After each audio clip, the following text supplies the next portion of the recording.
Hi mga lalabs! For today's video ay dito muna sa tindahan at ito nga ay araw ng linggo guys. Syempre, happy kami kasi ito nga mainit na yung panahon, maganda na yung panahon and kapag ganyan, marami na yung magpapahasa sa amin lalo't linggo. Kaya naman guys, itong video na to ay maiksi lamang talaga ito kasi nga hindi ko na nakuhaan ng video yung mga sunod pang kaganapan. At ito na nga, magluluto muna ako ng tanghalian namin. Ito nga ay adobong atay na may Baguio beans pala. O diba? Nabulol na. Mamali pa ako. Pero yun na nga guys, nagluto muna ako dito saglit. Tapos, ayun, busy din sila dun sa taas. Tapos, nang medyo hapon na, abay, ito self-time naman. O diba? Mag-me time muna ako. Magpalinis muna ako ng kuko. Kasi naman yung kuko ko, ang dami-dami ng mga dry skin sa gilid. O diba? Pati yung sa paa ko, ang dami ng ingrown. Kaya kailangan natin yan patanggal. Actually guys, marunong naman ako maglinis ng aking kuko. Kaya lang, pagka sa paan na kasi, magtatanggal ng dry skin, abay natatakot na akong kalkalin yung sarili kong kuko at baka naman mamali ako, dumugo pa or baka mas lumala pa yung sugat o diba, imbis na makatipid ako, lalong magastusan. At makikita nyo nga dito yung paa ko o diba. So ang paa ko guys, dyan kasi mukhang luya siyang paa, mukhang luyang paa.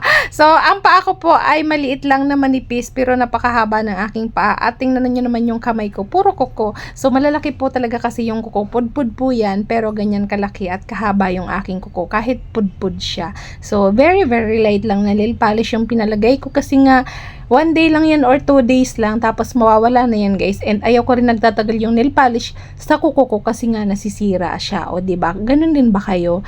And makikita nyo, o diba? Sarap na sarap ako dyan tanggalan ng ingrown. At ito na nga, tapos na siya mga lalabs. O diba? Ang sarap pagka nalilinisan yung ating mga kuko. At pagkatapos ng linisan yung aking kamay at paa, yung kuko, abay ito, tingnan nyo naman yung mukha ko, ang laki na talaga. So, kailangan ko na talaga mag-diet at ang laki na.